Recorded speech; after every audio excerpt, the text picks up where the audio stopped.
All right, welcome to the Zeru Earth Radio. In this place, we are going to delve into how to reduce your carbon footprint, how to make sustainable behavioral changes in your life. You will also learn about our founder's journey and how we want to help us and help the planet and save the future for our kids. Hey, David, how are you? Super excited, Daniel. I mean, it's been long in the making. We've been talking about resuming our second season of the podcast, and this is great that we're just venturing to more visual style, and I think that's going to be fun. Especially that we're going to bring special guests all about sustainability, climate tech, and what it means to advance the decarbonization journey, not only of corporates, but I think that also as individuals. So super exciting to co-host this with you. Awesome. Yeah, I'm looking forward to the next season of our podcast. All right, why don't we start this conversation by just letting you guys know who is David and who is Daniel. From the So, starters, Dave, right? yeah, exactly. So, David, what motivated you to start Zero Earth, and how was your journey? Yeah, awesome. I would say that for a long time, you know, I've been working in the energy industry, in particular oil and gas, and for so long, my values weren't aligned with what I was doing. I think that a couple of factors intervened. One being COVID, second being a dad. I think that's a common theme with you.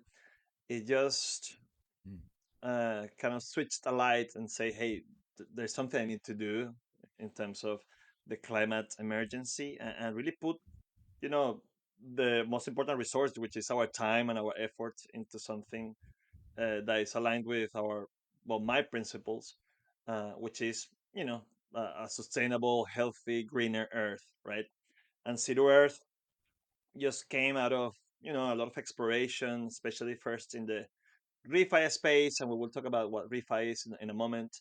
But looking at what's needed, what can move the needle, and like we got obsessed with carbon removal, and it's one of the fascinating industries that need to grow massively in the next decades. We were just experimenting on different business models that can work with it, and yeah, I'm just super excited that I'm bringing on board one of my best friends, which is obviously you, on this journey, and to build Zero to accelerate carbon removal and to empower people to reduce emissions and to know what their impact is in this planet. So, but what about you? What did motivate you to do and take this leap of faith into entrepreneurship? I know that you've been an entrepreneur before. Maybe you can connect the dots there. But what's Mhm. inspiring you to do this? Yeah, I that's an interesting question because I sometimes I don't see myself as an entrepreneur, but I realize that I've been doing this for a while, although never in the scale of Zero Earth, and that's what the difference for me is. Like before, it was just I was just exploring, or I was just trying to do something, mixing my rock climbing passion or many of other my many any other hat that I had into something that I can live from. But then Zero Earth is actually the first time I do this in a huge scale because I'm committing myself to to do this for the rest of my life. And that's where I actually see it as a like like it has an impact, and I'm really an entrepreneur. So, but yeah, I'm come from a very similar background as David. Um, I'm a geophysicist, but I've been working offshore for most of my life, mainly for the oil and gas industry, but also for you know offshore wind, uh, submarine pipelines, communication cables, etc. And and since as David mentioned, I like carbon capture and carbon storage was something that was on the top of our heads since we were studying back in Venezuela together. They always said like, "Oh, this is going to be the future, or this is going to be the future of geophysicists' jobs," but we never True, see it, true. and actually, I think right now is the right time. It's a moment where we are going to start seeing that transition in the geophysicist jobs, because from now on we have to store and we have to sequester CO2 from the atmosphere. Mm. So that's what I set myself to do, and that's how I decided to join forces with you, and try to do something in which we can mix our you know past experience in geosciences with the purpose to helping the planet and also our kids. Totally, So totally. you briefly I think talked. that Yeah, go ahead. Go ahead. I was just saying and Yeah. thinking that how important it was this even podcasting journey. If you recall, I think it's worth sharing with the audience that we sort of got the bug of entrepreneurship and really deep diving into climate tech via listening to one of the episodes. And I think the MCJ podcast has become Oh one of yeah. the wow Mm. go-tos for a lot of people. And we heard, from Anshuman from that episode, which led us to explore this, collaborate, and help a lot of people like ourselves transition into the green economy, right? So maybe you can briefly discuss what we did with Terra.do, why we respected and admired what they're building, and how that sort of led us to where we are. Yeah. Right. That's a good segue. Um. So yeah, we started exploring this during COVID and during extreme lockdowns, and we thought like maybe we can see and research, do some research on which areas of the climate tech space we as a geoscientist can have an edge. And that's where, as you said, we came across MCJ, and then we came across Anshuman, which is the CEO of Terra.do. So they really motivated us to start our own podcast, and I think that was quite a success. Not only because we interview many interesting people, that I think that sparked something in us that really gave us the push and motivation to actually do something. Well, so we created this program called Energy Transition for Oil and Gas Professionals for Terra.do, and that was actually what then pushed us to continue, building something from our own. Um, that program was quite a success. We got 15 students from all over the world, people from big oil companies and medium-sized, small companies, people that were, you know, just doing the same thing we were doing, trying to see where they can fit in the new scheme of things. And and yeah, we are quite proud about that. And we also feel that also helped help them quite a lot. And then we jumped ship and decided to found ourselves our own company. So David, going back to Zero Earth, or tying this to Zero Earth, what do you think was the major challenge we faced at the very beginning of our journey?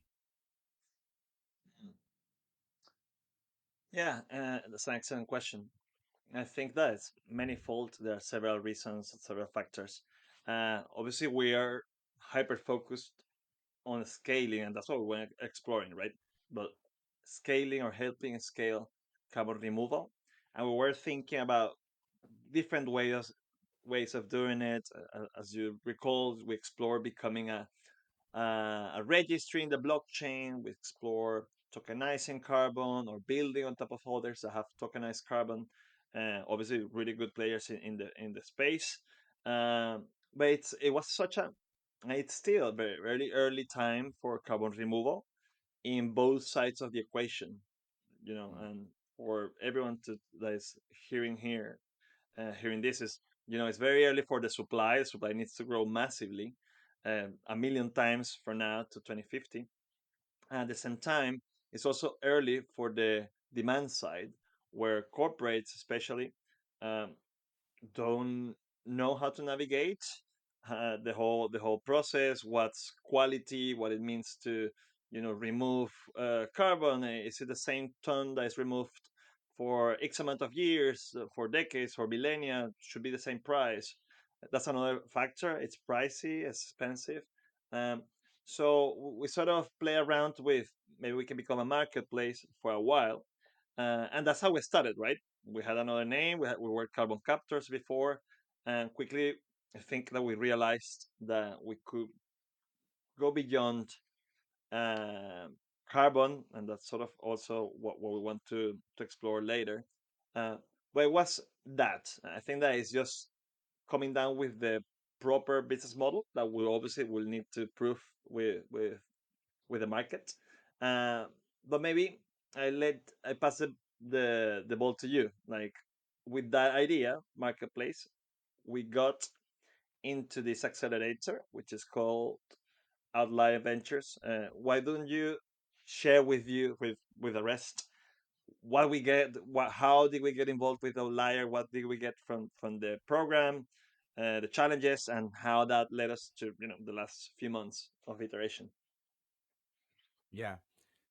So that was quite a surprise, right? When we got into that, and I think that's really good in our journey as a founder, because Okay. we got some really good validation that we were on the right track, and I think the earlier we get that kind of validation, the sooner we feel a boost of in confidence, in which, I mean, you at least someone believe in us, even with a different model. And I Mm, I read this somewhere that when startups are really early, investors don't invest in the business model. They don't invest in the mm, idea. They invest in the yeah, founders. And that yeah, speaks really good about us. I don't want I don't want to say, I'm trying to be modest, but I'm what I'm trying to say is that that speaks that we were conveying the right message and conveying the right, chemistry between the absolutely. founders and the idea too. So yeah, Outlier Ventures was quite a huge experience for us, because the first of all, the program was quite intense. It had probably more than three meetings per week, in which we should have invested a lot of time, not only during the meeting, but all after that, because we were forced in the good sense, to challenge our beliefs and challenge what the models we Yeah, had in our heads, and the then assumptions. uh, the Yeah. assumptions, etc. So that was actually what pushed us to do this pivot. So Mm, we became, because the tools they were providing us were signaling us that maybe we don't have such an edge in building a marketplace.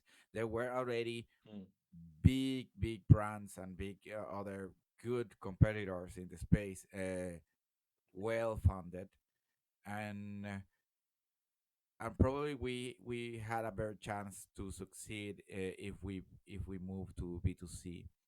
Um, Maybe I'm missing something, exactly. some of the reasons too. Can you also add some Yeah. of them?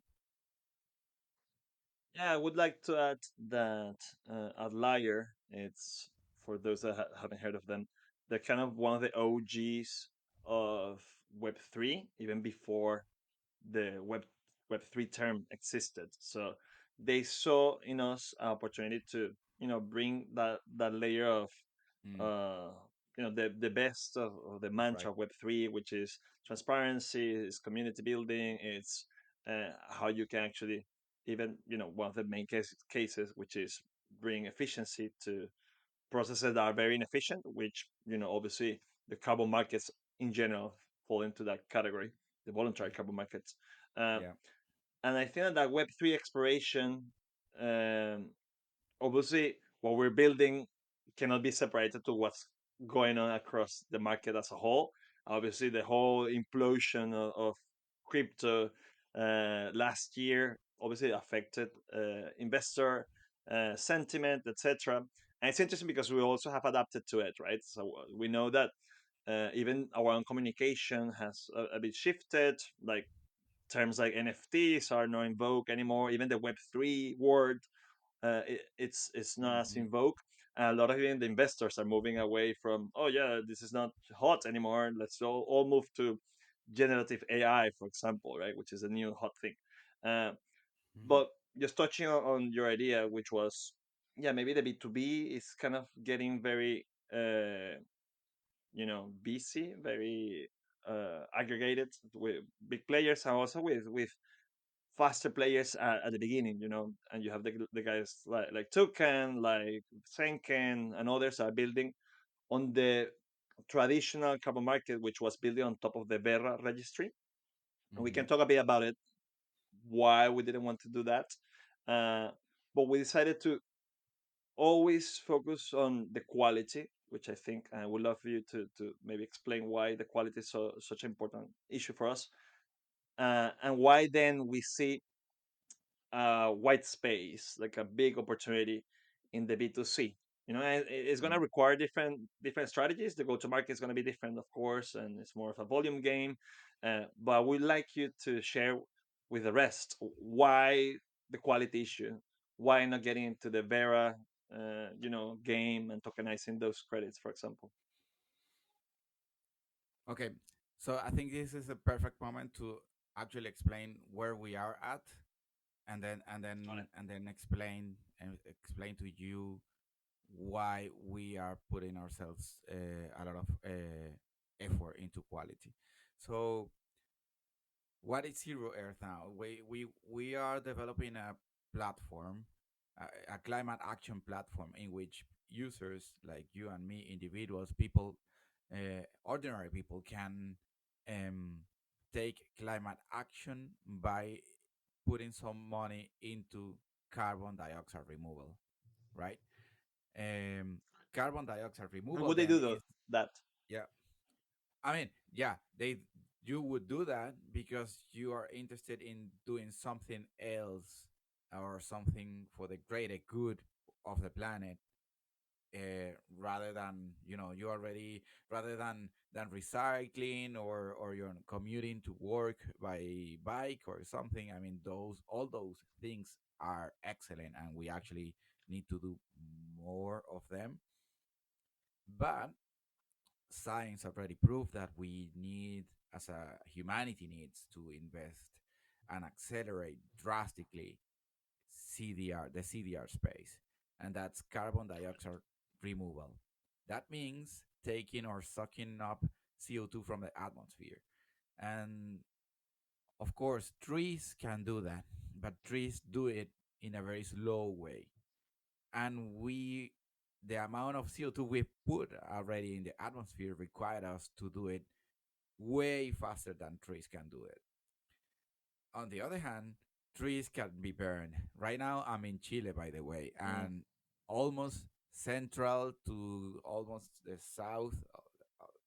central south part of the country is on fire, and there are huge forests of pine trees being burned, and that's and so if you have a project, or if there are projects there for carbon removal, then that CO2 that been, if you issue credits from that, that's released to the atmosphere. So it's not Right. permanent.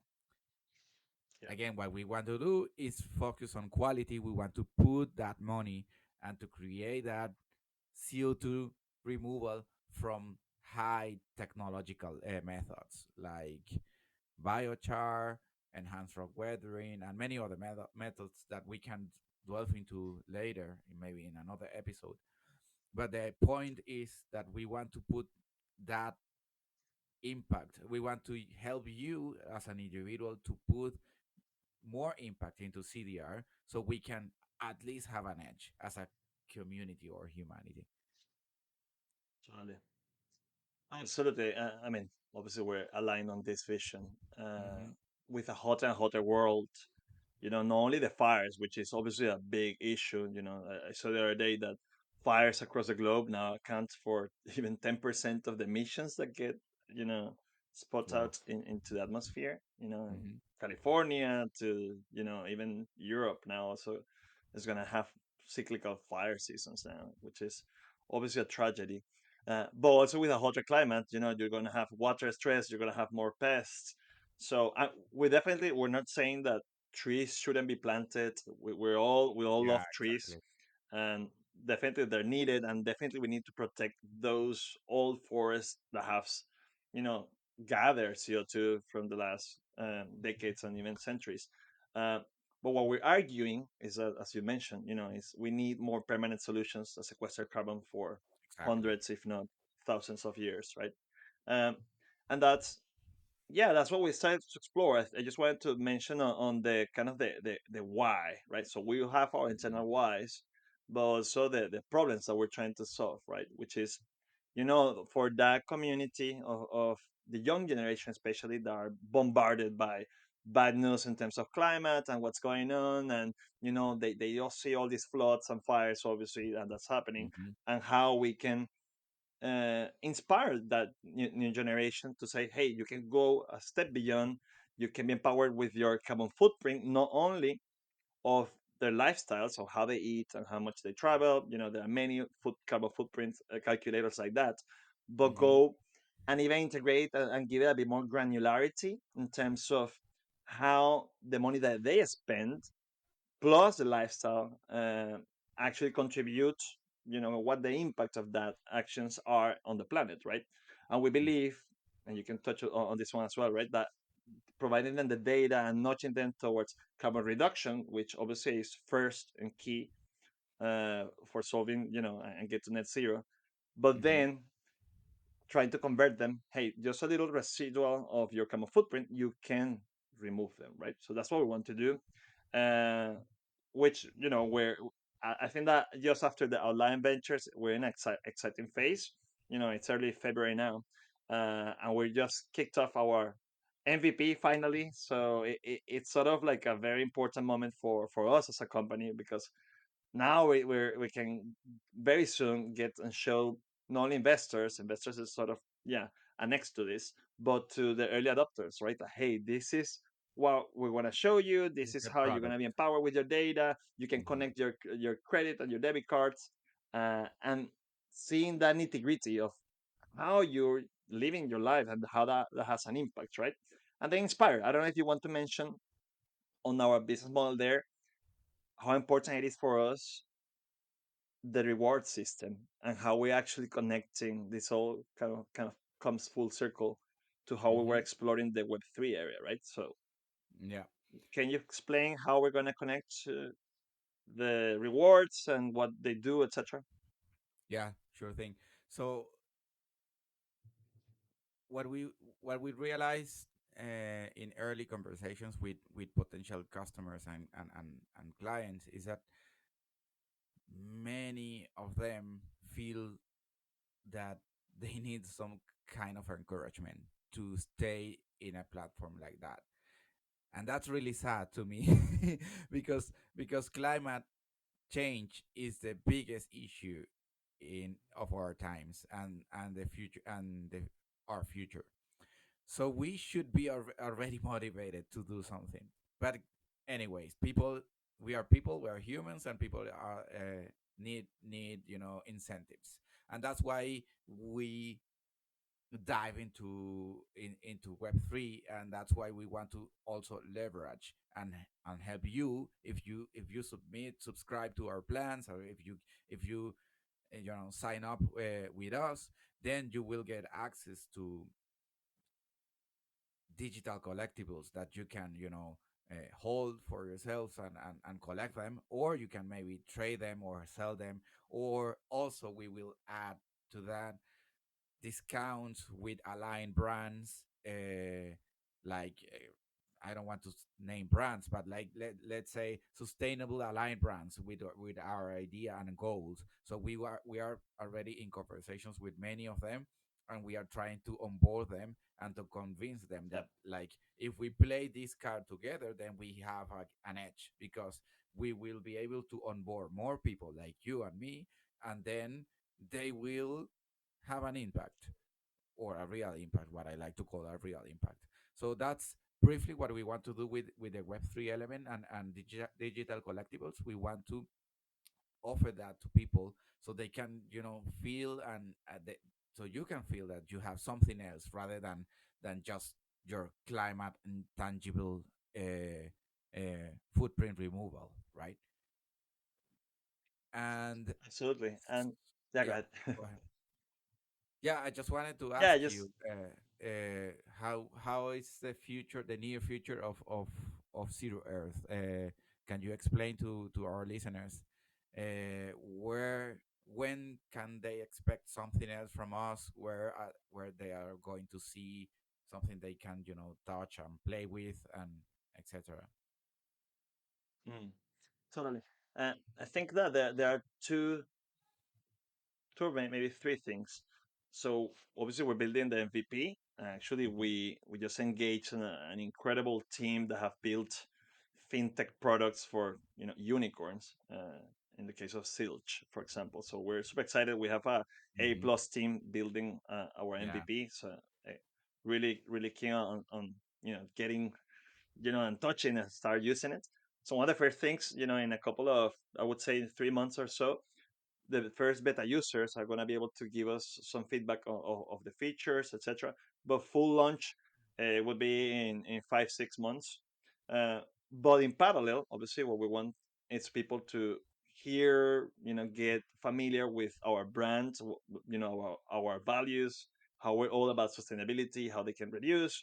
We will be sharing information like blog posts in terms of little tips on how they can Hmm. travel more sustainably or reduce their footprint in terms of how they eat. You know, a bit generic, but what we want to do it, which is also a very core pillar of the Web3 element, right? Which is doing it in a community fashion. And we have very exciting plans, but the idea is that at least 2 times or even more a month, we can meet with the community, with those early adopters, invite guest speakers, have sort of really interesting discussions about what it means, right? What it means to have your money sitting in the bank and just keep contributing with the fossil fuel industry. Yeah. Don't you want to explore maybe switching your bank? That has a huge effect, Hmm. sometimes even Exactly. more effect than how you live your life, right?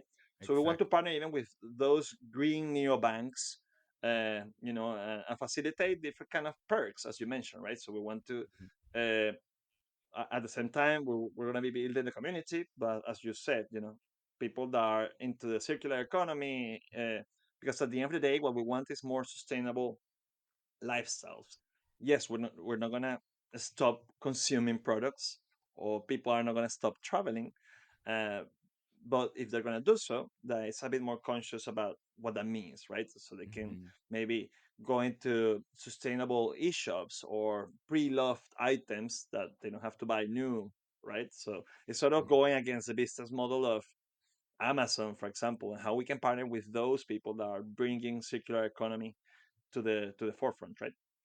Mhm. Um, what would you like to add to that one? I mean, I think we have very exciting plans, but you want to share a bit more? Well, if you listen to the this very part of the conversation, that means that you are interested. So so we would like you to sign up, go and visit Earth and sign up for more, because we will be sharing our journey. We will be, uh, asking you questions, and asking you for feedback, so we can polish this idea, and serve you what you really need.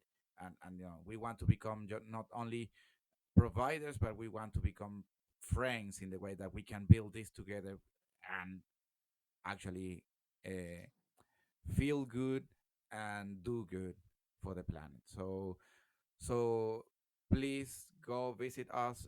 You can also check our channels in LinkedIn, Zeru Earth as well, or in Twitter, and oh, of course, and TikTok. You can find us there in as Zeru We're Earth. starting. Yeah. Absolutely. And I think that at the end of the day, we just don't want to build in isolation, right? So we want to build with other leaders in the space. We want to be part of a larger kind of sense, and it's one of the things that we want to provide, right, to our zero engaged community, and how being part of there can Hmm. help them unlock other benefits, how they can actually reduce emissions here and maybe go veg for vegetarian for a week and see what that means, and not only how that can help the environment but also the budgets. So we will have very interesting guests to discuss that. We also have a Hmm. very interesting set of advisors that are backing us up with this one, with this journey. We have the founder, Chris Nadel from Open Air Collective, which is part of our team of advisors, which we also have Elena. She's ex MasterCard and she's amazing in terms of moving into the fintech space, which I think for us, when we're talking about climate action, what we want to do it at the same time of inspiring and community based, we also want to make it um, default, to reduce the friction so you can actually act on climate almost by just keep living as you do, obviously reducing, maybe obviously try to eat less meat, and if you don't need to fly, yes, don't fly, especially for business kind of trips. uh, but but yeah, we're just super excited of start building and start sharing more stories. Hopefully, we will have more and more episodes coming, so we can you can start seeing us whatever you like, right? So on YouTube, you will see us, you will have mini clips, etc. So what would you say to the investors, Daniel? If there are angel investors out there or VCs that are exploring, climate and fintech, or even Web3 as well, what would you say to them? Why is it now a good time for them to join us? Well, we are more than motivated to do this. So what I want to give in potential investors the message is, um, climate is going to take over. I mean, climate action is going to take over all of the jobs and every aspect of our lives in the near future.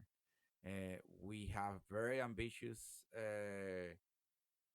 goals, if we are going to set and a fight and put, if we want to actually do something by 2030 and 2050. So the earlier you move to this space and the earlier you believe in people like us, the sooner we will be helping for the common good. And there's not going to be any business if we don't move the needle to climate action. And I want to also listeners, to understand this, and maybe some closing thoughts on this idea. I want you to feel there's hope, even when we feel that that it's going to be a really difficult task. There is hope because science has been putting a lot of effort into understanding what to do, and we have the solutions. They are not easy. They need a lot of scale, they need a lot of money, and that's why we are here. That's what we are setting ourselves, aligning our mission and purpose to do this. So yeah, don't feel so desperate, and yeah, come join us. Some closing, what about you, David? Do you have some closing thoughts? Yeah, double clicking on that comment, part of our mission will entail kind of naturally, kind of organic, and we would partner. There's a very interesting partnership that we're about to announce, but it's around climate education, and it relates to that anxiety that people are feeling, right? So Hmm. yes, Yeah. it's such an important message that I just gonna do it again. It's there hope, there is money that finally is being invested in the space. We need actually more, from the Inflation Reduction Act in the US to the one that has just been approved in the European Union. There's a massive influx of money that's gonna just accelerate the green transition from uh, renewables to battery storage to food tech, you name it. So one of the things that we want to communicate and educate people is that, look, even weekly in some of our TikTok videos, we're going to show some of the coolest technologies, startups, and even really thoughtful VCs that are looking at where the puck is going, which is all about how to decarbonize all the different areas, right? From the building Hmm. sector to, the agriculture, etc., etc. So this is one of the key values that we want to instill and live and breathe, which is, there are solutions, we're bringing them, and we're going to help them, and we want to make you feel that you can make a difference, and collectively, especially, we can make a difference, and you can then engage with your community, with your family, with even your employer, and start asking those thoughtful questions. Okay, hey, what are we doing to be net zero? Can you show us a plan? Is it enough? Yeah. And then you can have that Hmm. information with you to empower, right? So at the end Yeah. of the day, it takes obviously a village.